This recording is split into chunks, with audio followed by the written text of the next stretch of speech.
Alright, we're back here. I was talking too much. iPad ran out of space, cleared some memory. We're back. Okay. So, as I was saying, like, Superman says that if you shine the bat signal again, I'm coming for you. Bury the bat, he's dead, blah, blah, blah. So, Batman does it, sets the trap. You think Superman just naturally gonna come, right? But no, we need another. Why do we need another layer to that? Why did his mother have to be kidnapped?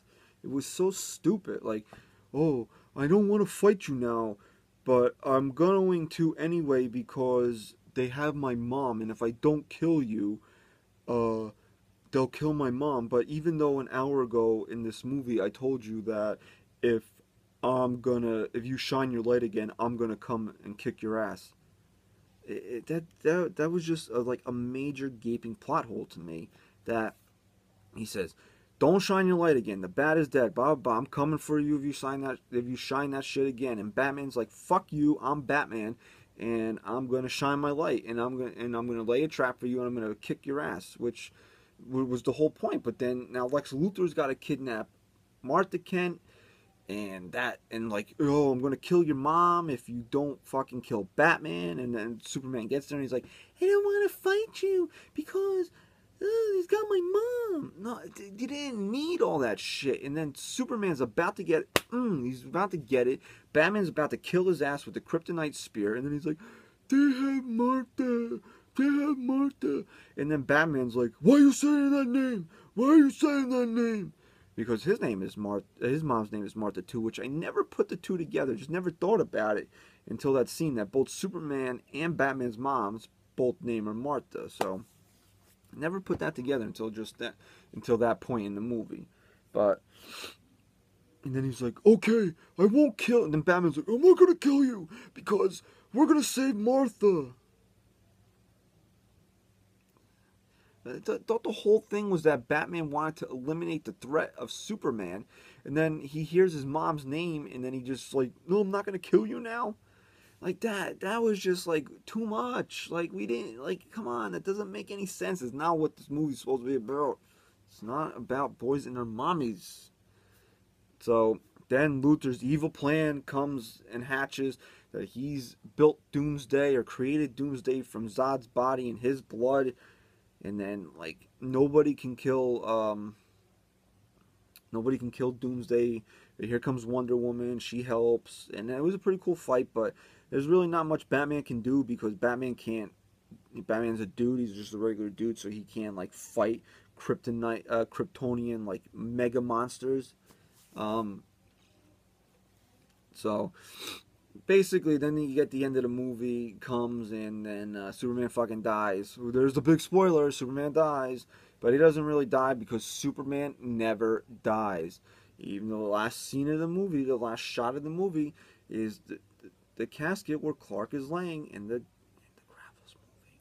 The gravel that Lois Lane throws on top of him is moving because Superman never dies. He can't die. Superman. Oh my god, Superman. We can't kill Superman, God forbid. So that moment that you felt when Superman died because he caught the nuke up in space, it doesn't mean anything because he can't die. Now, what this movie did do, and now people are telling me that it took a lot from the Injustice comics, which I don't read comics. I'll just be straight up honest with you.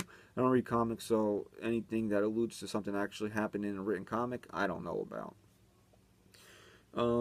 But I do watch all the animated features that come out, and it took a lot from The Dark Knight Returns. In fact, almost pretty much the fight between Batman and Superman and Dark Knight Returns is almost T for T with what happened in Dawn of Justice and Superman Doomsday, obviously, where Superman dies. Okay, so if you've seen either one of those two movies, and you know a good deal of what to expect in Dawn of Justice because they did take a lot of stuff from those two. So basically, then the other big thing is that there's this metahuman file that Luthor has, which has video of Wonder Woman, Aquaman, Flash, and Cyborg. And then at the funeral, uh, Bruce says to Wonder Woman that we need to get these guys together. We got to fight. We got to honor Superman in death. So that's supposed to lead into the Justice League. So how they bring Superman back to life, I guess, is going to be an intriguing part of the whole Justice League movie. Unless he comes back to life in Wonder Woman's movie, which is going to come out before Justice League, because I guess it would be kind of hard to promote Superman in the trailers if he's still dead, right? Everybody's like, oh, the shocking ending. The shocking ending. Have you never heard of Superman before? Do you not know that he doesn't die? He doesn't die.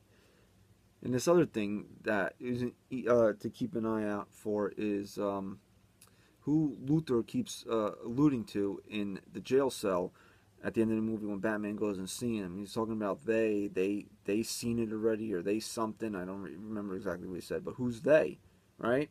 Probably the big villain for the Justice League movie. So, or it could be the Joker and maybe the Suicide Squad, because I don't know all the details of Suicide Squad. You don't know who will go to the dark side with the Joker.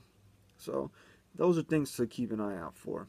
So I mean, I probably missed a lot of stuff that happened, but like I said, it's a 2 hour and 40-minute movie, and a lot of it was just like, come on, let's get to the fight. Let's get to the fight. So what did I think? What is my review? What is my final opinion? Right now I'm giving it a 6 out of 10. This is what I'm going to give it, right? I didn't hate it. I didn't love it. It fall somewhere in the middle somewhere. Slightly better than average, which is a 6, right? Because what they should have done and what they could have done is really expand upon the differences between Superman and Batman, and why each one didn't want the other one around anymore, which obviously they did touch on, but that should have been the central focus of the movie. Like, that should have been when we were watching, but it wasn't. It was just like here and there. Like I said before, this stuff with Lois and Superman was so fucking corny. Like, I wanted to, if I had this bobblehead with me during the movie, I would have beat myself to fucking death with it. It was just that bad.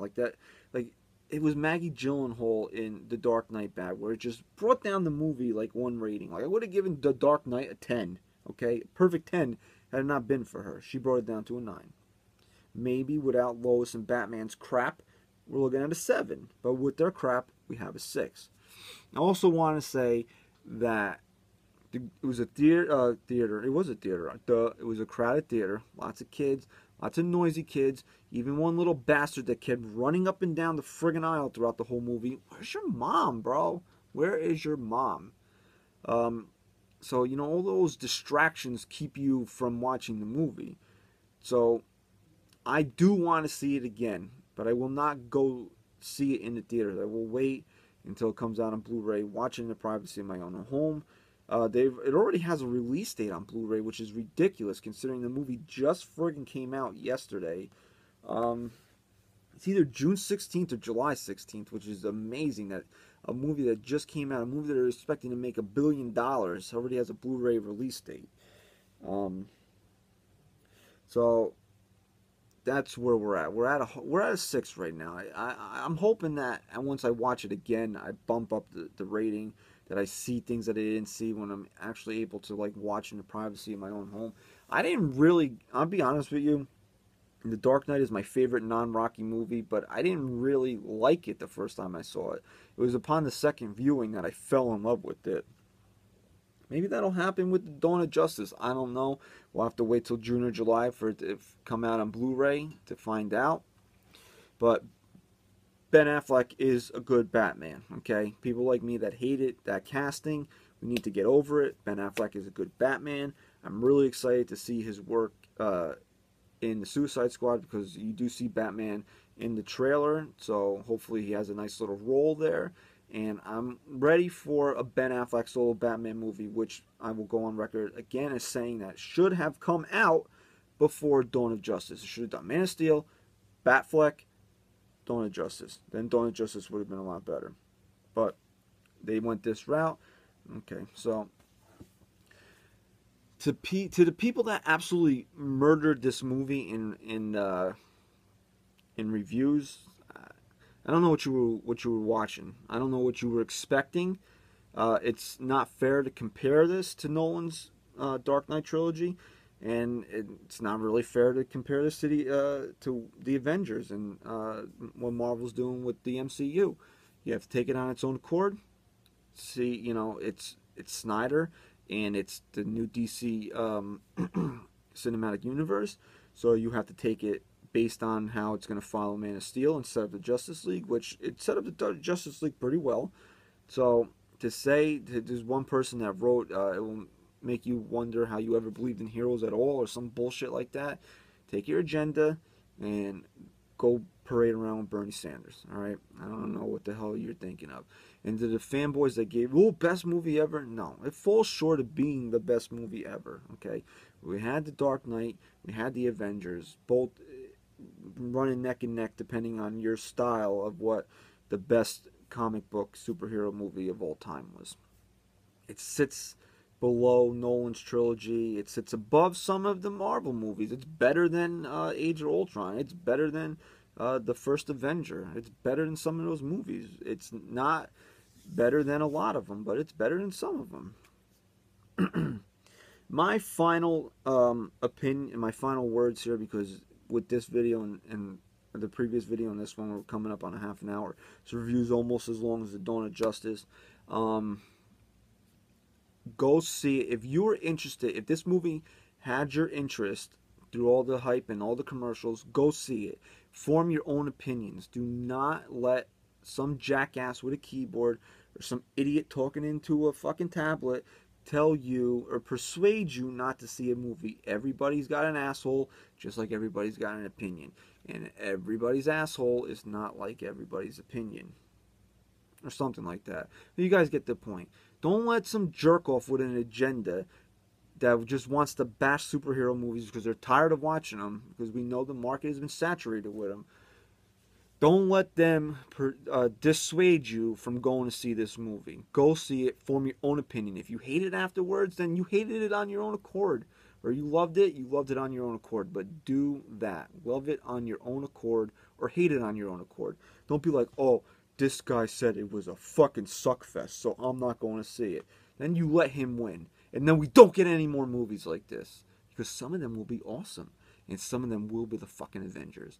And then if you let those jerk-offs win, we don't get the fucking Avengers again, you dickhead. Okay. We'll take a step back. Let's wrap this up. Dawn of Justice. Go see it. Form your own opinion. It's not as bad as the critics make it out to be. It's a solid movie. It's just not the epic that we all hoped it would be. I'm Christian Michael. You can follow me on Twitter at Christian_973. Rate, comment, share, and subscribe. I hope you sat through this near 30-minute two-parter. Enjoy your holiday, and we'll be back hopefully tomorrow, because I should be getting something in the mail that I want to unbox for all of you. But for now, see you later.